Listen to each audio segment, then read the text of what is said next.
Our borders and our laws are a mess. Across the country, stepped-up immigration raids to remove people in the U.S. illegally, left behind, communities dealing with the fallout, families without breadwinners. No compassion. There was no compassion in this one.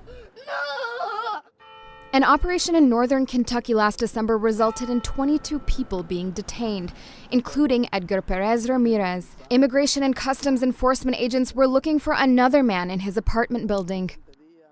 Right here is where ICE parked, and my car was parked there.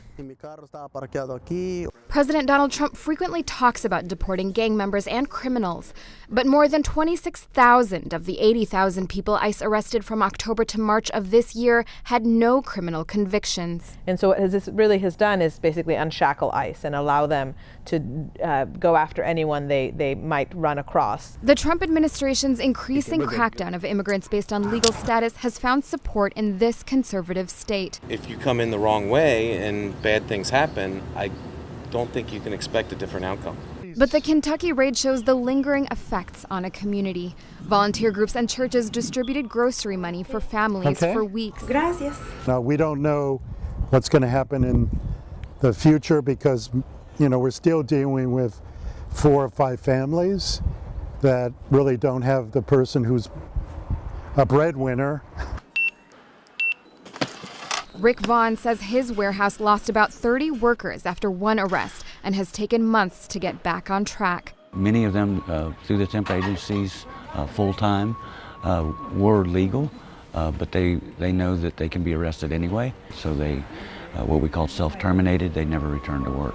The raid prompted local business owner Jeff Richardson to get involved for the first time with the immigrant community. He helped pay the bonds for several of those detained. It's bothering me that people are sitting in jail who have been granted bond. Social worker Carrie McHugh says kids and their families are still fearful of what could happen next. Other kids that weren't directly affected were hearing about it and were nervous and were asking questions about it to their teachers or talking to their teachers about it. Thomas Homan, ICE's acting director until his recent retirement, said tougher enforcement was necessary for public safety. And if we don't execute those orders, if those orders don't mean anything, there's absolutely no integrity in the entire system. You might as well just open the borders, let everybody in. Perez spent 6 weeks in jail before he was freed on bond. He's now fighting his deportation. Meanwhile, his 4-year-old son Franco has been acting out and getting upset whenever his father leaves his sight. My family and I live with the fear that if we leave the house, they'll grab us again.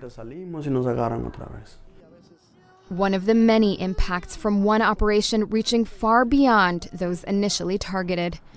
Noreen Nasser, The Associated Press.